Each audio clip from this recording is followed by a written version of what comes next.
विजयनगर का वार्षिक उत्सव बहुत ही धूमधाम से बनाया जाता था, जिसमें आसपास के राज्यों के राजा भी महाराज के लिए बेशकीमती उपहार लेकर सम्मिलित होते थे।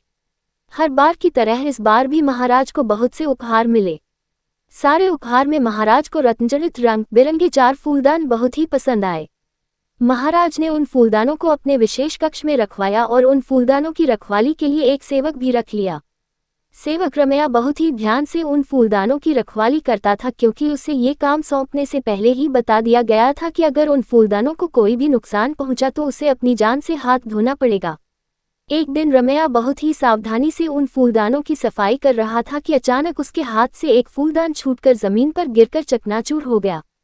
जैसे ही महाराज को ये बात पता चली तो उन्होंने 4 दिन बाद रमैया को फांसी देने का आदेश सुना डाला। महाराज का ये आदेश सुनते ही तेनालीराम महाराज के पास आया और बोला, महाराज, एक फूलदान के टूट जाने पर आप अपने इतने पुराने सेवक को मृत्युदंड कैसे दे सकते हैं? ये तो सरासर नाइंसाफी है। परंतु महाराज उस समय बहुत ही गुस्से में थे, इसलिए उन्होंने तेनालीराम की बात पर विचार करना जरूरी नहीं समझा। जब महाराज नहीं समझे तो तेनालीराम रमैया के पास गया और उससे बोला, तुम चिंता मत करो, अब मैं जो कहूँ तुम उसे ध्यान से सुनना और फांसी से पहले तुम वैसा ही करना। मैं यकीन दिलाता हूँ कि तुम्हें कुछ नहीं होगा। रमैया ने तेनालीराम की सारी बात बड़े ही ध्यान से सुनी और बोला, मैं ऐसा ही करूँगा। फांसी का दिन आ गया। फांसी के समय महाराज भी वहां उपस्थित थे। फांसी देने से पहले रमैया से उसकी अंतिम इच्छा पूछी गई। तब रमैया बोला, मैं एक बार बचे हुए 3 फूलदानों को एक बार देखना चाहता हूँ, जंग की वजह से मुझे फांसी पर लटकाया जा रहा है। रमैया की अंतिम इच्छा के अनुसार महाराज ने उन 3 फूलदानों को लाने का आदेश दिया। अब जैसे ही फूलदान रमैया के सामने आए तो उसने तेनालीराम के कहे अनुसार तीनों फूलदानों को जमीन पर गिराकर तोड़ दिया।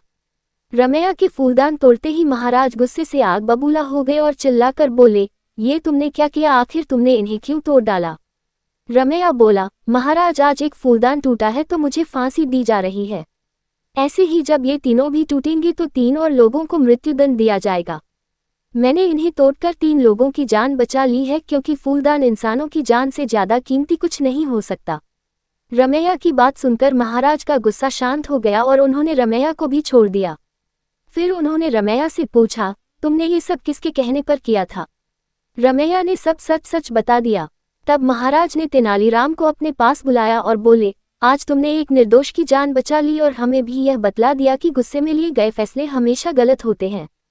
तेनालीराम, तुम्हारा बहुत बहुत शुक्रिया।